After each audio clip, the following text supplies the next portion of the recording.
So I'm Susan McIver, I'm the District Safeguarding Officer, if anybody doesn't know who I am.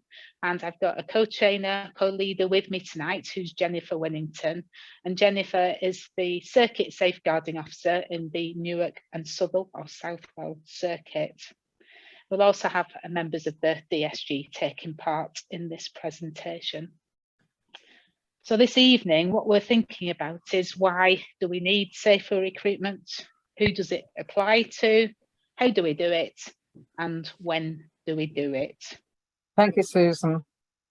Yeah, so why do we need safer recruitment? So something that probably some of you look at with absolute horror and dread, but it's really important and really not that difficult to carry out once you get into the process and into the swing of it. Safer recruitment is to promote a safer environment and culture, and it is in the legislation and the Methodist Church past case reviews of 2015. This is something that they found was really important to include. We need to safely recruit and support all those with responsibilities in the church, whether they are paid or volunteers. Thank you, Rosie. And this training is for anybody who's involved in the recruitment of people. As I say, it's not just the laity or the other paid people within our churches, but for everybody who carries out any role within the church. If you're making paid appointment, please do go to the District Lay Employment Officer, Clive Teal, who will answer anything and everything that you need to know about employing somebody. So we're aiming today to be more familiar with our Methodist Church safer recruitment procedures. So by the end of the session, you should be able to access and describe practices to safer recruitment and appointments, be able to describe the scope of safer recruitment procedures in the church context, be able to implement the Methodist Church's safer recruitment procedures, which are very clearly set down in our policies and procedures, know when a criminal record check, DBS, should be undertaken, and be able to identify and overcome any barriers to implementation. So, safe steps to safer recruitment. How do we start it? Get an idea of who we have to recruit, but how do we start it? We will safely recruit to all roles in the church. That is our policy. So what stops us? What are the problems? Sometimes there can be conflict of interest where people are too well known, we know each other, we think, oh, well, so-and-so should be able to do it. They're my sister, they'll be fine. Or don't you think you should ask? You know, no, you shouldn't ask because I know them too well. Conflict of interest. We need to get away from this and look and treat everybody equally. Don't know what to do, feel overwhelmed by the policy. Listen to what we have to say. And if you still don't know, ask for support and advice. Boundary drift is something that happens all too easily, and we'll be looking at that later on. Boundary drift is when somebody is doing a role and they start to take on or ask to take on more than their role should be. Very difficult to say no when you're asked to do something, even if it's not within your original remit. Oh dear. If we start going through some sort of process and want to do some sort of recruitment, people are not going to want to do that job. They just want to be able to just carry on and do a little bit at a time. We need to establish this strategy of approaching people, having safer recruitment policies carried out throughout the church. We know everyone here. We don't. Nobody knows anybody completely. So we need to go through the proper procedures. Yeah, thank you, Jennifer. Thank you for that explanation at the start of this. One of the key things to safer recruitment is to have a role outline for every role that's in the life of the church. Now, people sometimes ring me up and they say, Susan, what DBS check do we need for this role? And I'll say to them, what does your role outline say?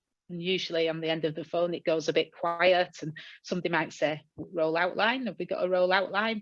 Well, safer recruitment starts with, once we've got the policy that says we'll have safeguarding and we'll have safer recruitment, it starts with a role outline.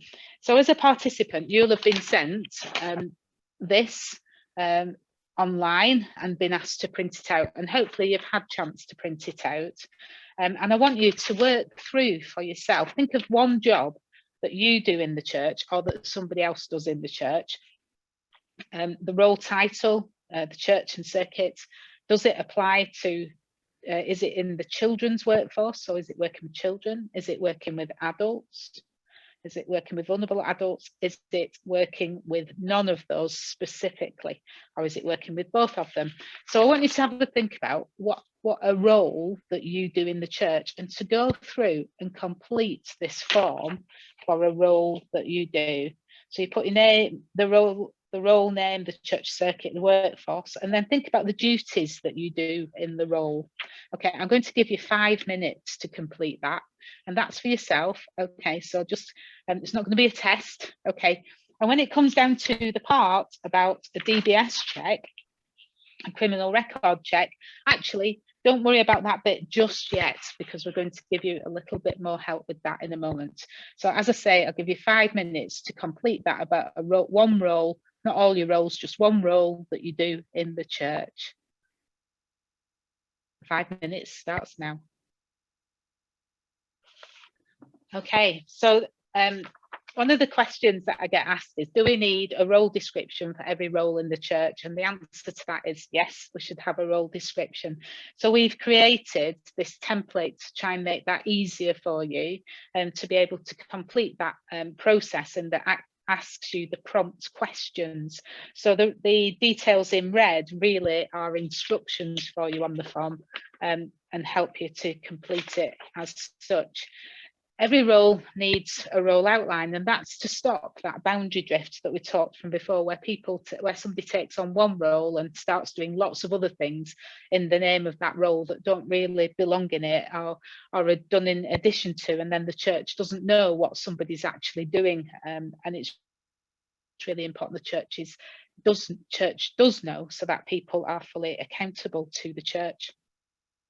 The other question I get asked is, can't you just tell us what each role does, or can't you just create these? Well, one is, if I created it, I could guarantee it wouldn't be right for you in your church and circuit. And we have got some that we will put into a resource box. We're going to put all of the resources for safer recruitment that we've got into a resource box on the district website. And so you'll be able to find some role outlines there. What I'd say about any role outline is, don't just adopt it as it is. Take it, look at it, and change it to suit the local circumstances. And then make sure that if you've changed anything on it, that if there's a DBS check needed, that you're applying for the right level of DBS check, and that will become a bit clearer in a moment. So we are trying to help you, but we can't give you a clear list, because often roles, for instance, the role of steward, will look like one thing in one church and another thing in another church. So you might think that all stewards do exactly the same across the churches. My experience as a minister, having been minister to probably, I don't know, 25 churches in my time, is that every church does the role of steward slightly differently. And so to allow for those variations, you are expected to create your own role description. As I say, we will have 23, I think it is, that will go on the website, that will hopefully mean you don't begin with a blank sheet of paper.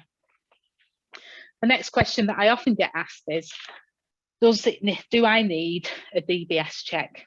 Okay, so I've borrowed this from elsewhere, okay, and this will become evident when we look at this in a moment, but I've borrowed this from elsewhere, but I think it's a really helpful way of deciding, does the role need a DBS check? So you would start in that box, start here. Is the activity a private arrangement between family, friends and neighbours? If you're doing it on behalf of the church, no, it's not. It's not a private arrangement. It's something that people either see you as doing or expect that you are doing on behalf of the church, or the church says, we want you to do this role. So, and then you ask the question, does it involve working with children or adults at risk, or supervising those that do?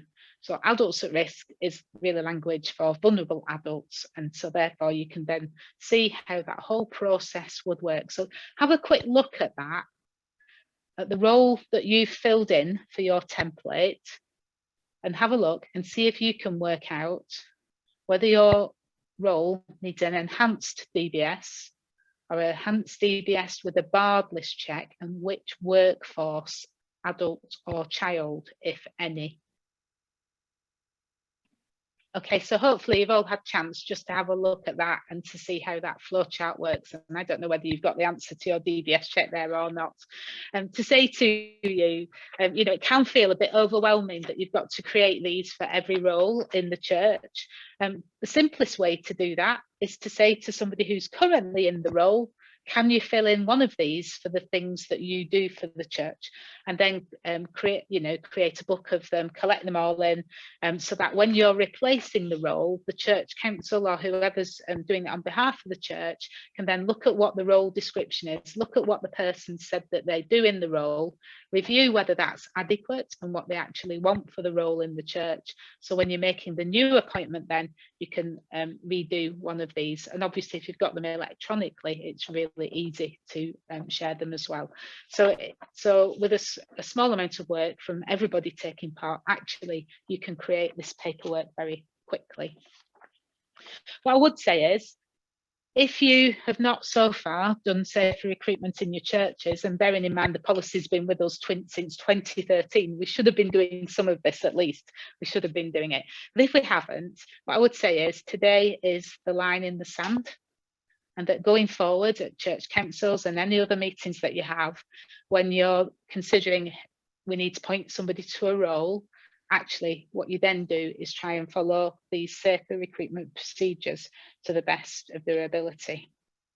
So we've got the policies, we know why we're doing safer recruitment, we've set up a role description for a role, and we've had to think about what possibly might be the DBS check. What do we do next? Over to Jenny. Now, there was a time, and probably not that long ago for some churches, where as soon as somebody stepped through the door, it was, oh, welcome, lovely to see you. Would you like to be a door steward? Would you like to be a pastoral visitor, etc., etc.? It's not the way we do it. We have to make sure that any role that we want to fill has been, if you like, advertised. This doesn't mean taking out a spread in the local paper, but have it verbally announced in notices, have it in printed notices, have it on your notice board, make it known to the whole of the church that you are looking for to fill a particular role. You might think you've got somebody eyed up for this and they might be ideal, but there might be somebody else who thinks, do you know, I could do that. I'd like the opportunity. Advertise it so that it's equal opportunity for everybody. When you're advertising, make sure that you include a safeguarding statement, because every role has a link to safeguarding. Outline what will happen before interviews are taken, pre-appointment checks, make it clear. And we're talking mainly for volunteer roles, but if you are, even if you're talking about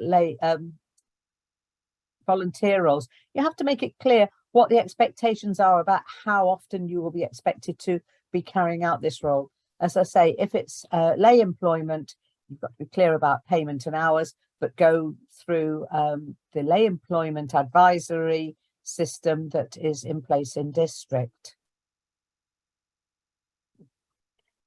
Put out an information pack. Anybody who expresses an interest, they need to have an information pack that's the same for everybody. Have your rollout outline, your job description that you've already decided on. Your personal specification. It's no use if you're looking for somebody to transport individuals to church if they can't drive. Make it very clear that they need to have any specific abilities. There is a statement of the recruitment of ex-offenders.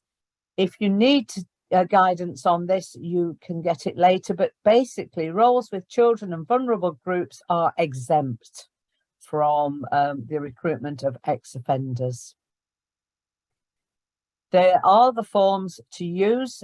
Susan's already mentioned the role outline forms. There are forms Form A, Part 1 and 2 to be completed by applicants, and to hand out standard forms that give all the information that they need about their personal spec and the role within the church. As I say, go to district lay employment if it's a paid appointment. If you're recruiting to a role with no contact with vulnerable groups, there is still a basic application form that needs to be completed. And there's also, and we'll come on to it in a moment, another form that we ask the successful applicants to complete. Rehabilitation of offenders. There is an allowance for cautions and most convictions to become spent or legally forgotten after a certain period of time. It depends on the sentence that was received, not the nature of the offence. Once a record is spent, the individual is under no legal obligation to disclose it when applying for most jobs. But some convictions, especially those for sexual or violent crime, are never considered spent in circumstances. When an individual applies for a DBS, then there will be some reference within that process once it's left our hands, when it goes through DDC, the agency who actually process DBS applications. Once it goes through there, they will sift and find out if there are any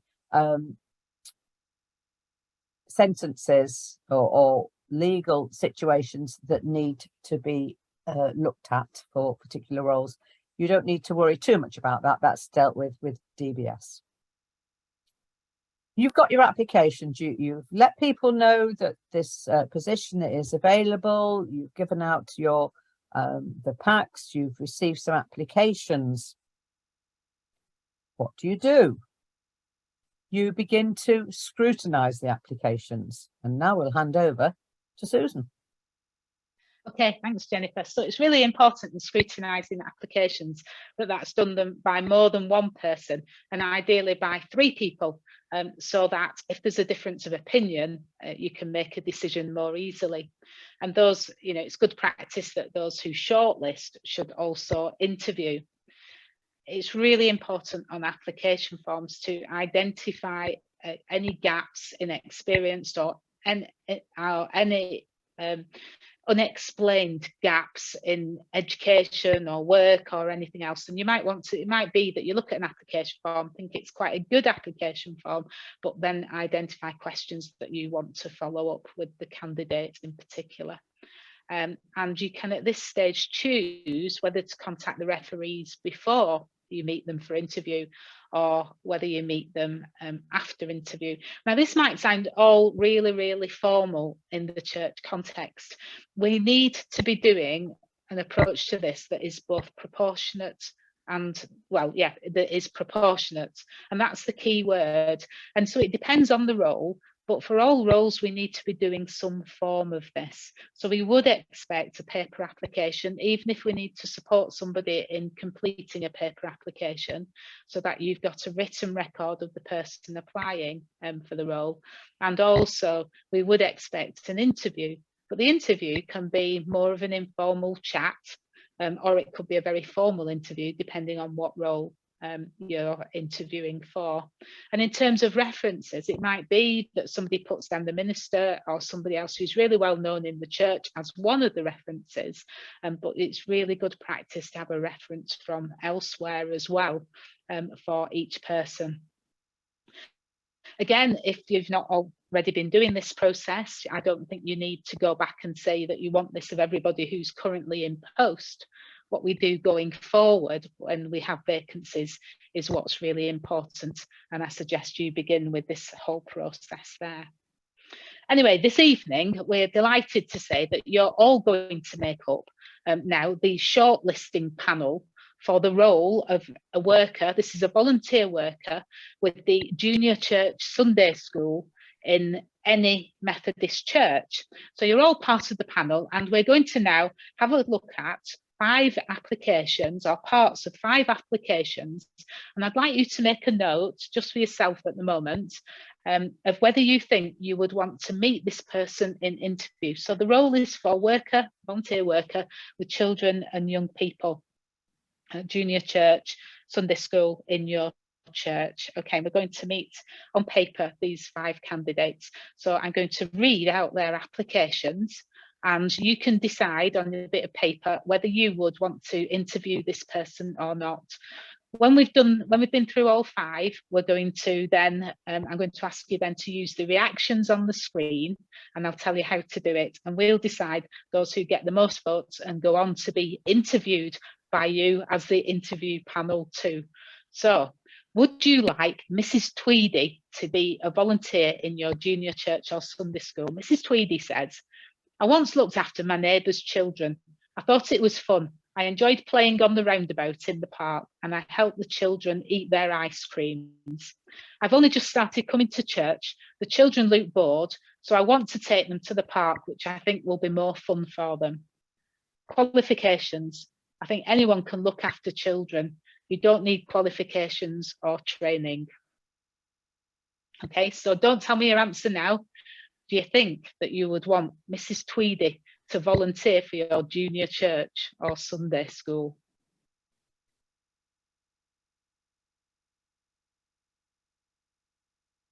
Who's our next applicant, please, Rosie?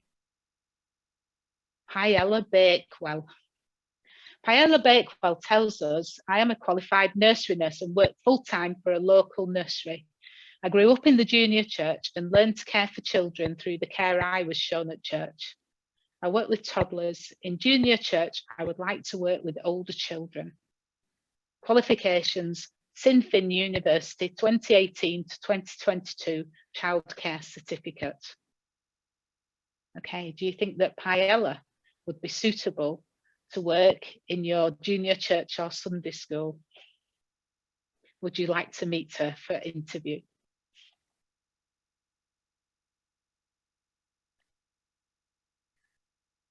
Our 3rd applicant is Clement Hedges. Clement tells us, I am a qualified teacher and have spent my whole career in education. I now advise schools on improving standards as a senior advisor. I'm very busy and hardly have any time to myself. I enjoy the role but miss the contact with children. I've attended a Methodist church all my life and long to see children develop their faith and spirituality. I've undertaken safeguarding training in school. Qualifications, Teacher Training College, 1987 to 1991. In-service training, senior leader conferences. So I wonder what you think of Clement Hedges. Would you like to meet Clement for an interview? Do you think he would be suitable to volunteer with children in your junior church or Sunday school? The 4th person that we're going to meet is Victor Quartermain. And Victor tells us, I trained as a teacher in 2002, but I didn't like working in the school because of all the rules, so I became a church youth worker. Since then, I've volunteered to help with work to work with young people in every church I've been to, but the other leaders haven't really given me a chance. I'm not working currently because I've had to take some time out. Volunteering will help me. I need something to do. I like being with children and young people.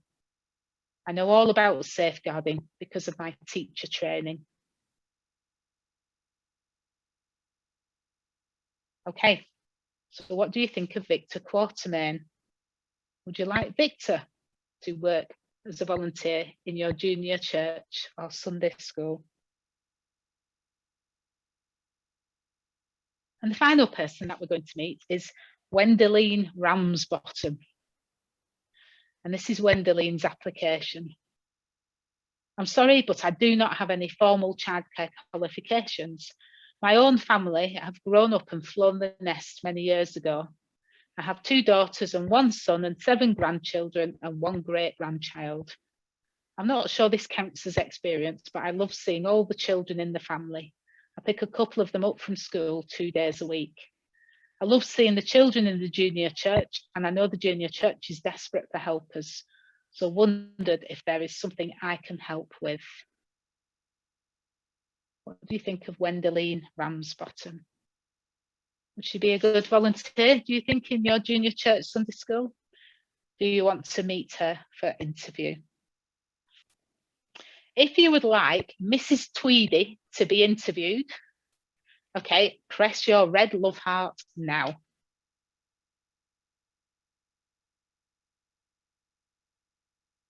Oh, don't think she's very popular, is she, Mrs. Tweedy? Okay, so I don't think she scored any tonight. Okay, that's a shame. What about Paella Bakewell? Do you think Paella Bakewell should be interviewed? Yeah, 1 red love heart. Press it now. Right, I've got 16, 17 come up there. Right, yes. Okay, brilliant. Yes, from me. Okay, what about Clement Hedges? Would you like to meet Clement Hedges? You press your red love heart if you want to see Clement Hedges. Well, I think it's the maximum number I've seen there. Okay. What about Victor Quartermain? Does anybody want to meet Victor Quartermain for interview? If you do, please press your red love heart.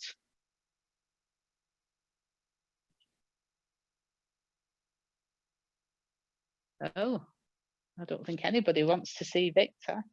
What a pity. We'll have to thank him for his application, won't we? Thank you. And Wendeline Ramsbottom. Who'd like to see Wendeline Ramsbottom?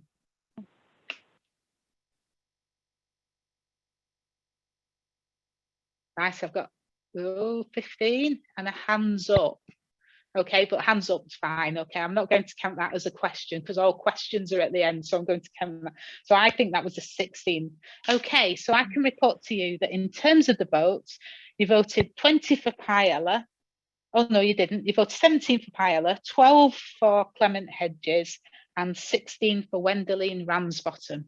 So I'm assuming that they are the people that you would now like to interview.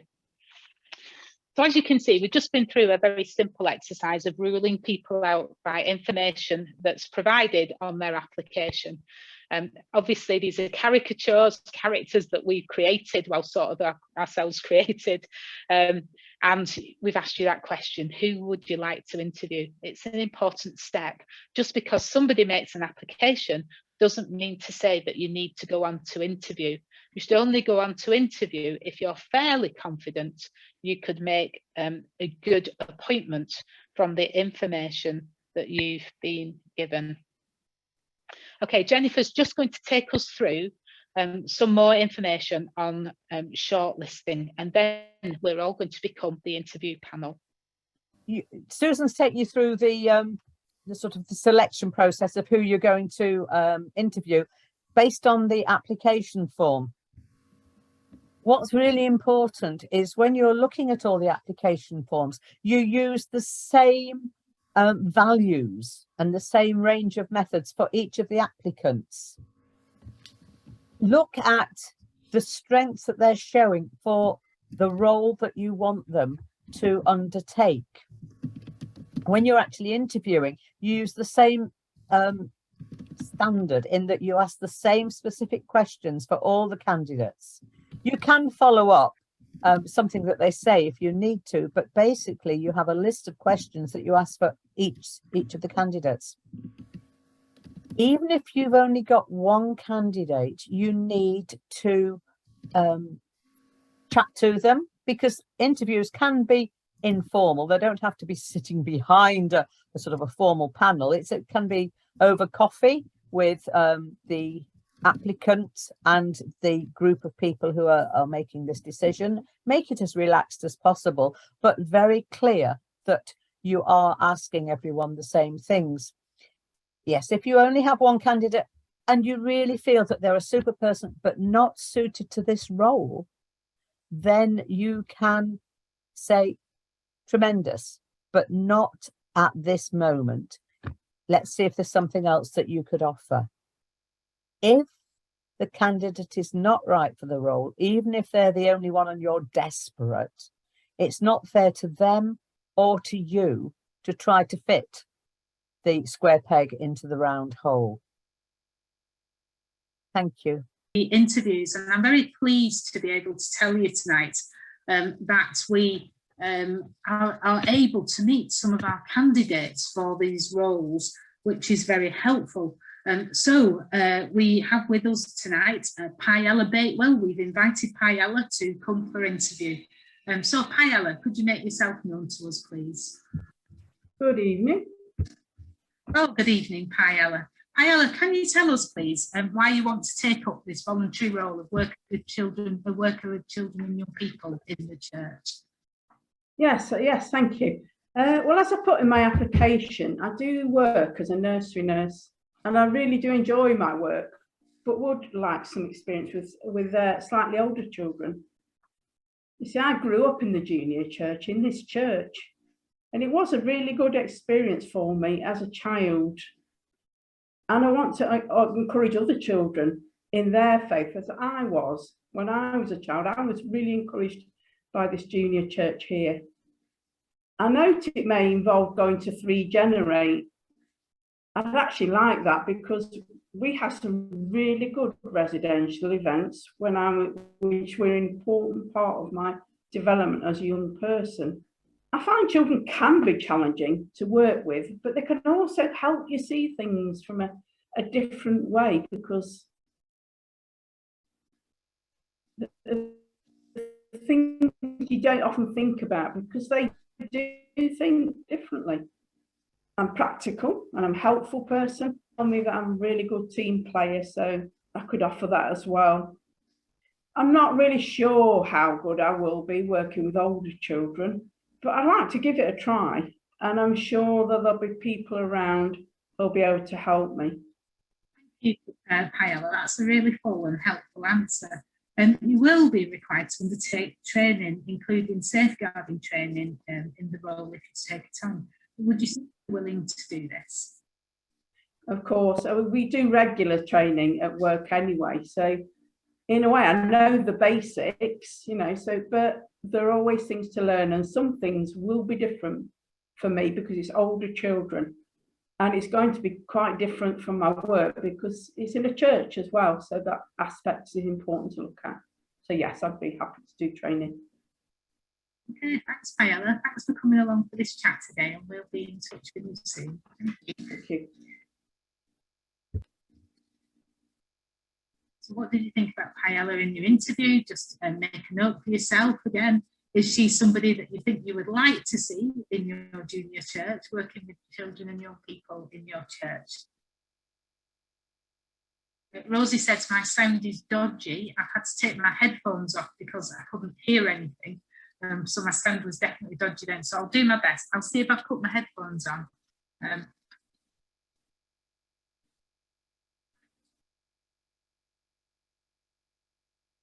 Can you hear me? Can you hear me? Yes. Can you hear me now? Yes, you can hear me. Thank you. I just needed the thumbs up from somebody I could see. Okay, brilliant. Thank you. So our next candidate that you've elected to call for interview tonight is Clement Hedges. Would Clement Hedges please make himself known to us?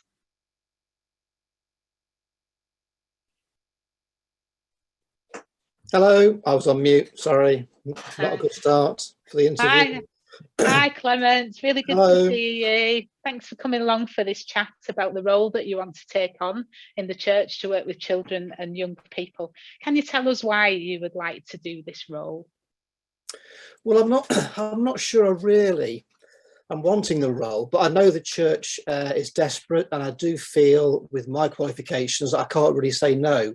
But I suppose I do miss working with children and youngsters. So I now work for the school's improvement service, and I've been in senior leadership in the same school for most of my career. And I'm fortunate, I've had a very successful career. My school was always outstanding in Ofsted when I was in charge, not like it is now with the new guy. The staff and students always knew exactly where they stood with me.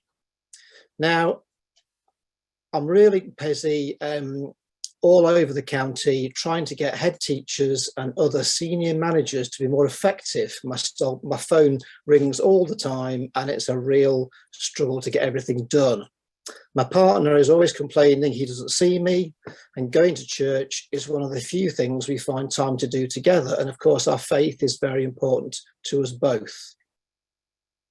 Okay, so that's a really lovely, really good background that you've given us there, Clement. And as part of this, obviously, you'd still be required to undertake training. Obviously, you've been involved in a lot of training yourself, but you'd still be required to undertake training, including safeguarding training. And would you be willing to do this? I thought you were going to ask me this, and I want to be quite honest here. I do so much safeguarding training in my role. I don't really see why I would need to attend safeguarding or any other kind of training in the church. I mean, it's not rocket science. It's common sense, really. How hard can it be with just a handful of children? I'm used to leading a school with thousands. Okay, Clement, thank you. It's been good to meet you tonight. And for those of you on the interview panel, it's your decision. Would you want to see Clement working with your children and young people in your church, in the Sunday school or the junior church? I'll let you make that decision for yourself, and in a moment we're going to vote. Thank you, Clement. And we call for interview our last person, and our last person today that you've elected to meet is Wendelene Ramsbottom. Would Wendelene Ramsbottom please make herself known? Hello, that's me. Hello, Wendelene. That woke me up. Hello. So we've asked you to come here for this chat today, Wendelene, to talk about the role that you've applied for as a volunteer worker with our children and young people in the church. Can you tell me why you've applied for this role? Yeah, well, I'm a bit surprised about all of this, really. I just filled an application form in, and now I've got an interview. And to be honest with you, I'm a bit nervous. I don't have any real experience, other than with my own family. But I did enjoy being a mum, and now I'm a grandma, and a great grandma. So most of my life, to be honest, I've been busy with children. And I do want the children to learn about the love of Jesus, just as I learned about Jesus, because that's really, really important to me. And I know the children need care and to feel safe, to be happy and to learn. Well, I'm a lunchtime supervisor at the school, and I do enjoy helping the children to pay safely. I think I might have forgotten to tell you that. I don't know if that's what you wanted to know, but that's me. That's great. Thank you. Thank you. And don't be nervous with us. You know, it's part of the process these days, but you don't have to be nervous with us, Wendelene. And just one more question for you. You'll be required to undertake training, including safeguarding training. Would you be willing to do this? Oh yes. But there won't be a test, will there? Because I was never very good at exams at school. Thank you, Wendelene, and thank you for your answers. We'll be in touch with you. And we've got a decision to make as the panel, but we will be in touch with you soon to let you know our decision. Thank you for coming today. Thank you. So you've met the candidates, and I wonder who you would like to appoint to your junior church and Sunday school. You can appoint more than one, because if you get 3 people applying for a job like that in your church, you're very lucky. So you can appoint more than one on this occasion. And I'm wondering, who do you think you met through interview, who you thought you would like to appoint? Okay, I'm going to change my screen momentarily, and I'd like you to go to your reactions button. And this time, I think I'd like you to press the confetti cone as a celebration. How does that sound? Everybody can see the confetti cone. Okay, so I'll ask you by the name of each person whether you would like to appoint this person to work with your children and young people in your church. So Paella Bakewell, do you think she would be suitable? Okay, Paella's got 16 votes there. Okay, I say 17, yes. 18. Yes from me. Yes from me. That was Linda, wasn't it? Yeah, thank you, Linda. Yes, yes Thank from you. me. Excellent. Thank you. Okay, so the next candidate that you met was Clement Hedges. Do you think Clement Hedges would make a good contribution to your work with children and young people at this time?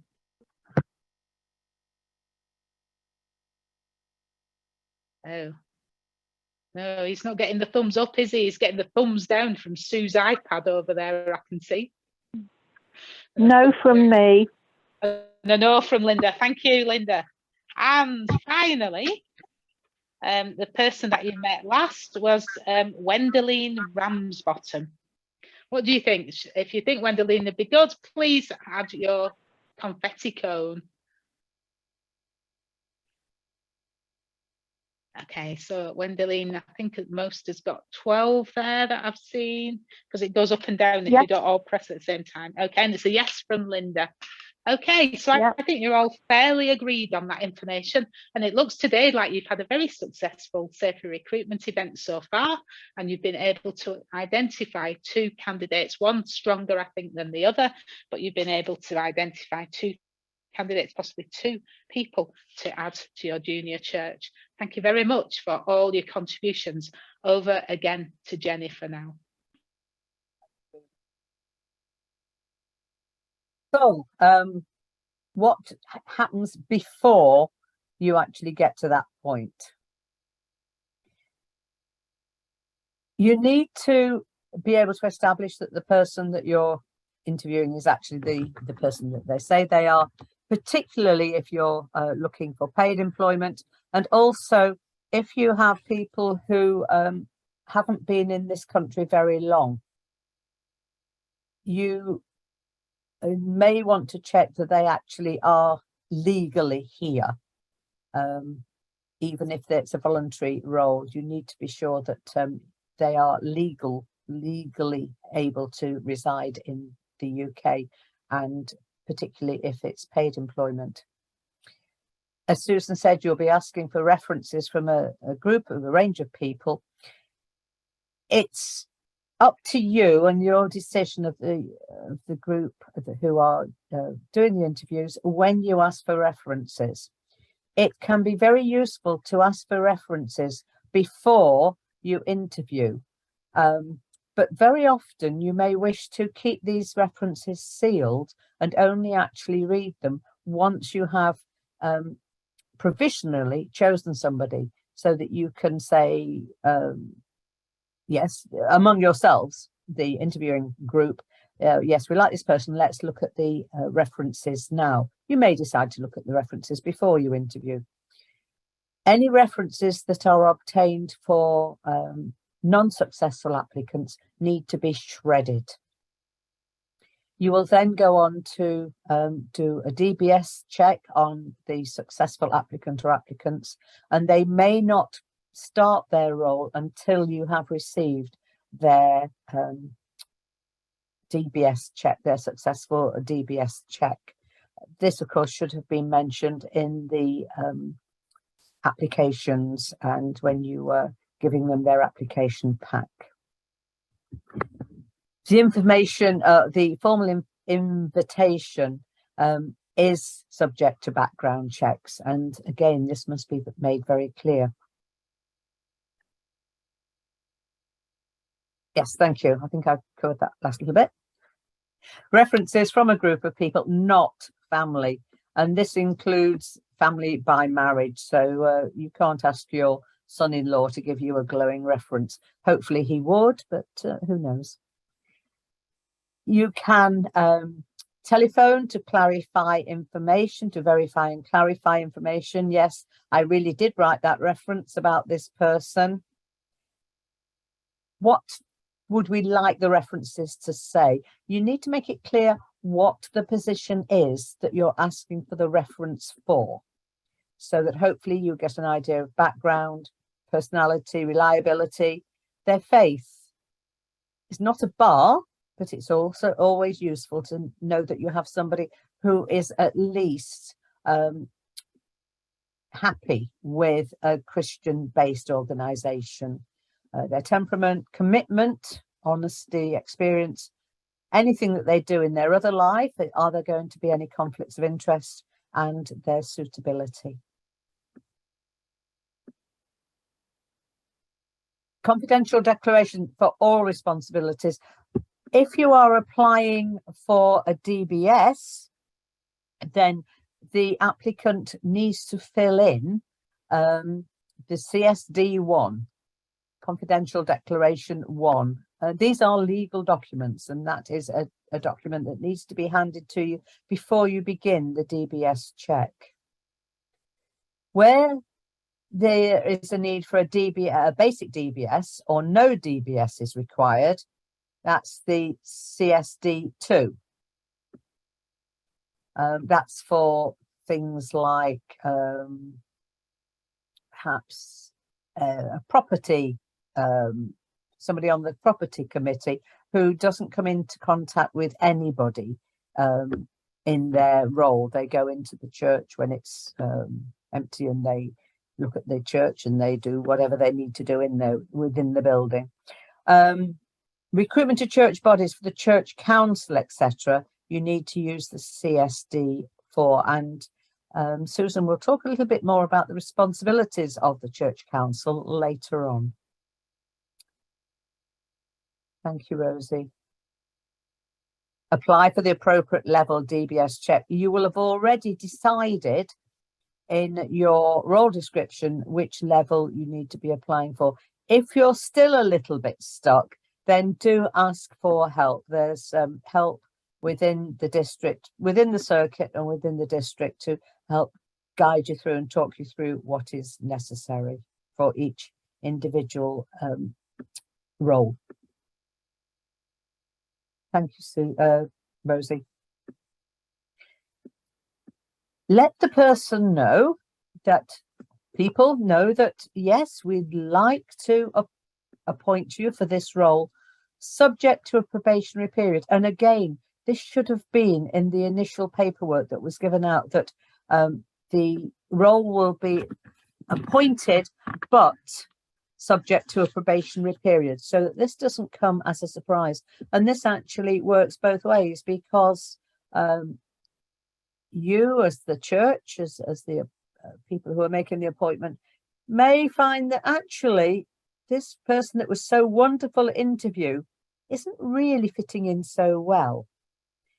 Equally, the person who has been appointed might find that it's not really what I thought, or things have changed in my life and it's not going to fit in. I'm not going to be able to give the time and the effort I should do. So there should be a probationary period that has been an agreed length of time. Thank you, Rosie. So there should also be an induction, right? You know, you've had your interview, you know what your role description is, get on with it. Doesn't quite work that way. It might be somebody who doesn't know the building, doesn't know how the group works. They need to have an introductory period whereby they are told anything and everything and all their questions are answered. A probationary settling in period, there should always be ongoing support. Again, in the in the role description, there should be an indication as to who they will be accountable to, who will be able to give them support, who will be able to give them oversight and supervision. This supervision doesn't have to be formal. It can be, again, an informal chat. How are you getting on? How are things? Any problems? Is there anything that you think could be done differently? I will say that this should happen at least annually for any group. So Messy Church, presumably you get together when you're planning Messy Church, but there should be a time at least once a year when everybody gets together and it's a more formal chat, not formal discussion, but a formal chat about how things are going.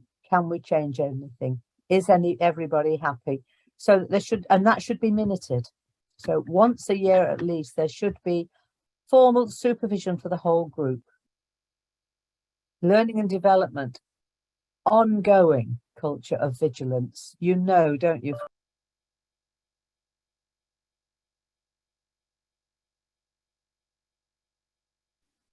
We lost Jennifer. Yeah, okay. So yeah, ongoing culture of vigilance and appropriate supervision. And that can be supervision works at the end of a meeting or whatever, where somebody, you know, the leader of the group says, how did it go? Are there any concerns about anybody? Anything we need to pass on a report? So it's about supporting each other as a part of teams as well. Next slide, please, Rosie. So recruitment records, basically, for successful candidates, they'll be working, if they're working with children and young people or vulnerable adults, they need to be kept for 75 years. So you would either need to keep them in a locked filing cabinet that only 1 or 2 people who should have access to, or you could keep them electronically, but make sure that those records are kept on. For unsuccessful candidates, you shouldn't keep the paperwork for more than 6 months. And there's a list there of the things that you need to keep for the successful candidates. And that's obviously because if somebody came to us and there was an allegation about something that happened 20 years ago, we need to be able to go back to the records and prove that we've safely recruited that person. And then finally, we then talk about DBS checks, and they need to be, the identity needs to be checked by the Methodist Church alongside the DBS check. But is it regulated activity? Okay, so Wallace volunteers visiting elderly people in their homes to help them feel less isolated. I should say he visits on behalf of the church. He often does the grocery shopping on their behalf. Okay, so using this, or Rosie, maybe go back to the slide. Okay, so Wallace does visits on behalf of the church and does people's grocery shopping. Start at the start here and then work through and see what you get as an answer. Does Wallace need a DBS check, and what level of DBS check does he need?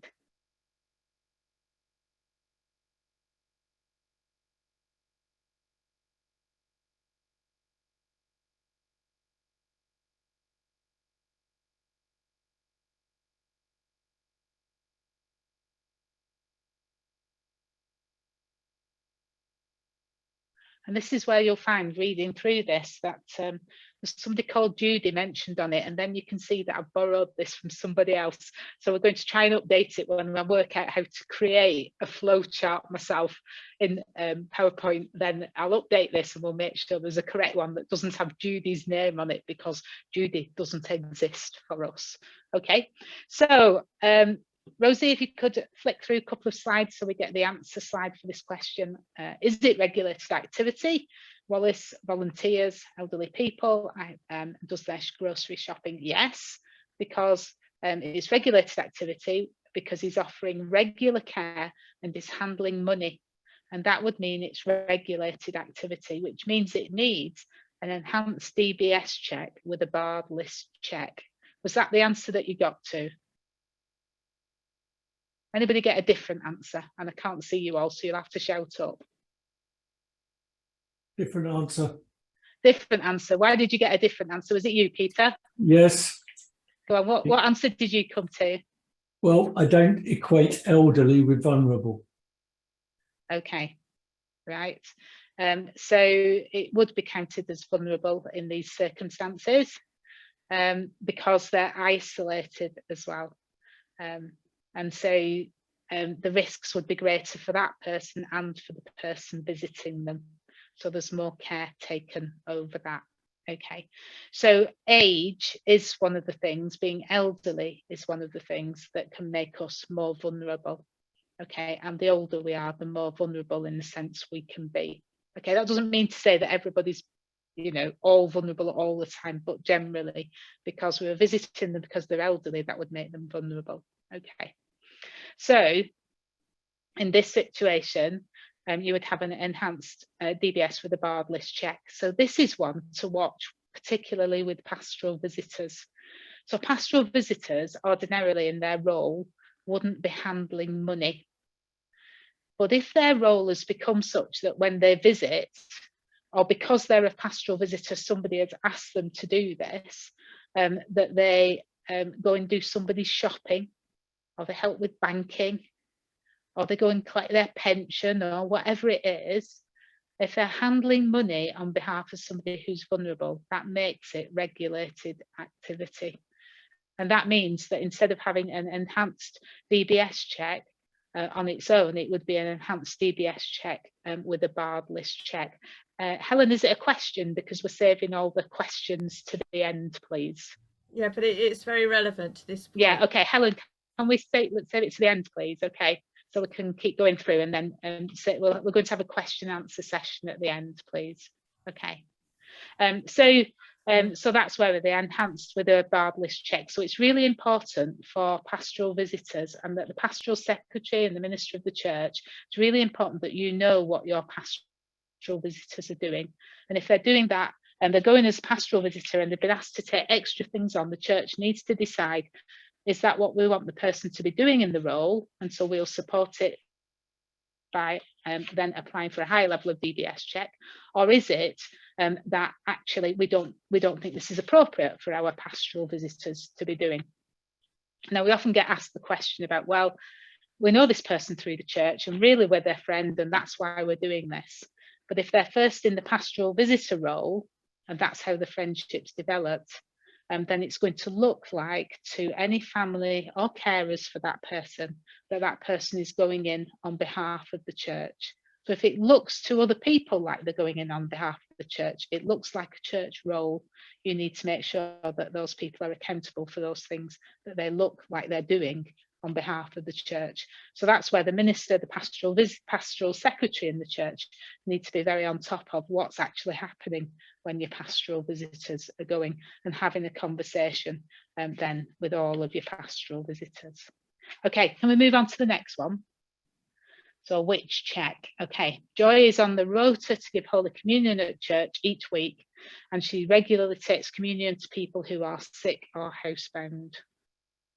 Okay, so does that need a DBS check? And if so, what level of DBS check do you think it is?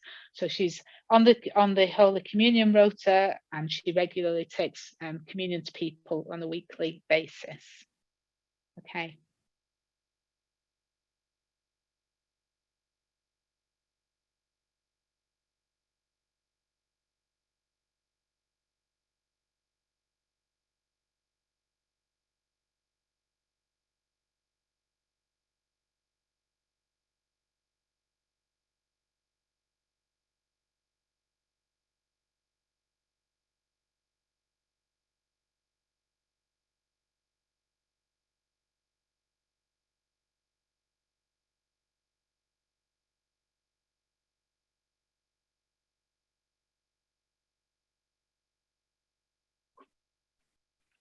Okay, can we flick through, please, Rosie? Okay, which check? Okay, Joy's on the rota. So we might be asking the question, what does regularly mean in this context? Is she taking it every week?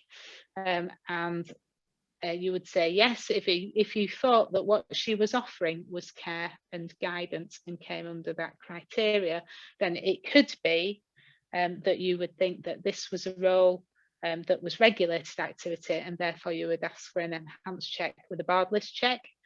You might also make the decision that it's significant contact but not beyond that, and therefore you would go for an enhanced check. And I think this is where there is discretion in the decision making, and where there's discretion, you just need to show that it's been defensible decision making, that you've thought about it. Okay. So I think this is possibly one where it could be seen as either. Okay.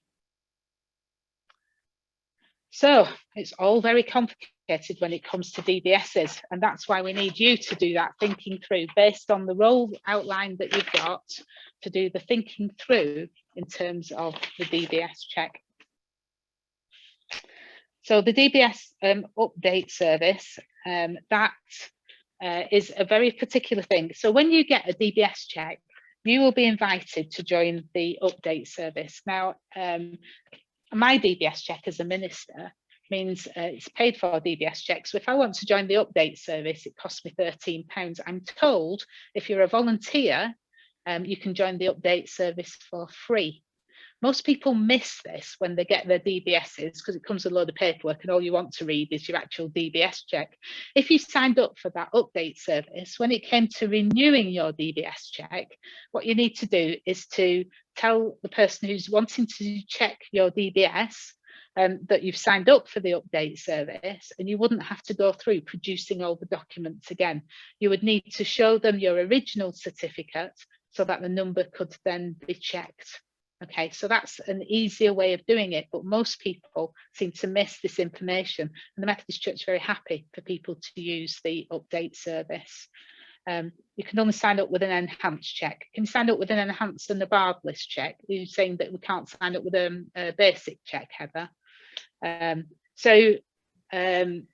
that's what I understand. It's for an enhanced and above, I think.